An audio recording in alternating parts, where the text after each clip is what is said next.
Sure. I'm interested to talk to the two gentlemen who are proposing that they run in a bipartisan way for governor of Florida, primarily because I would like to hear what both of you have to say about President Trump, and if you're on the same page there, so and how, I mean, is there anyone in the respective parties, how on earth can you get a coalition together in this day and age that would send you to the governorship when you assume, I would think you would have to take a stand on the president. Let's start with the Republican. Casey's killing Hamlet in the first act. Yeah. We're going straight there. All right, let's go. That's easy. As a sitting member of the House, I went to the well of the House and I called on Donald Trump to drop out of the presidential race after his Muslim ban. I have been a critic of him as the leader of the party and the leader of the country, and I can say that as a Republican who wants to remain a Republican. And you're a conservative. And I'm a conservative. What was your ACU rating?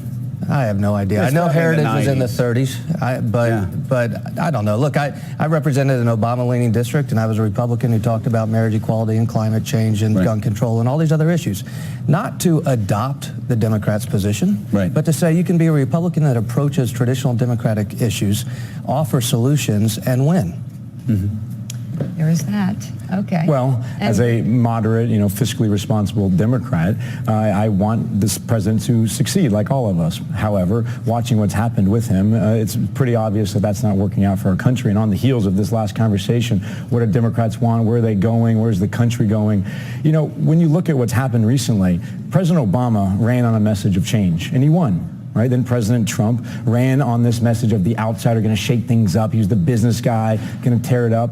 People didn't like him because he was a bully. They liked him because they thought they were going to get results. And that's exactly what we are proposing here, is that as a Democrat and a Republican working together, we can open up this conversation to more people and actually get results done and get legislation that's going to last. Not get something done and then 2 years later it's repealed by the next administration that comes in. And we believe there's a lot more middle ground that we agree on than we disagree on. So when will the two of you decide whether to run or not? We've got 2 or 3 weeks before qualifying, but an important point is this. We've seen a precipitous drop in trust in government. Edelman has measured it and says, outside of a national security moment, this is the largest drop in trust in government we've seen.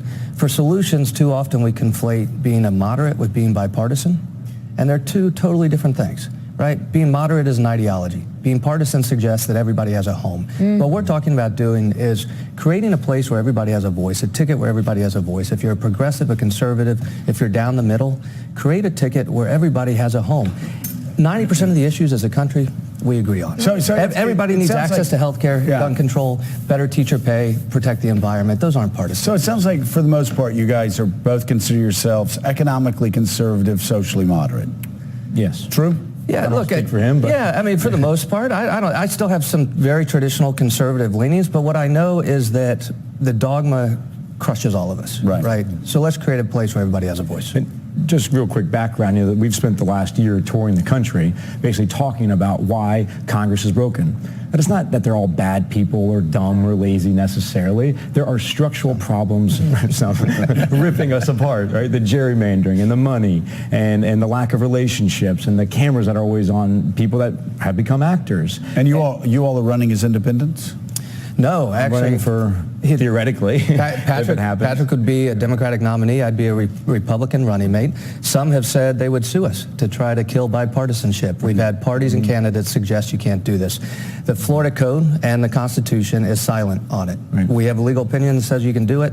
I would anticipate whether we do it or not.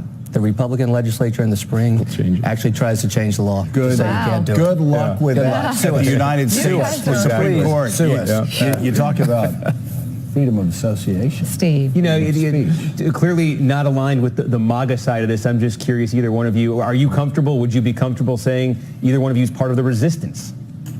Well, resistance in its own unique way, that we care about getting things done, that we care about results in our country. We care about, solving these problems, like expanding Medicaid and helping teachers get better pay and making sure our students are safe in schools and making sure our environment's protected, getting the things done that, and, some people would argue President Trump said he was going to do, but of course has changed course on that. Former Congressman Patrick Murphy and David Jolly. Thank you very much. Thank you, guys. Let us know. Steve, stay with us. Still ahead, Donald Trump's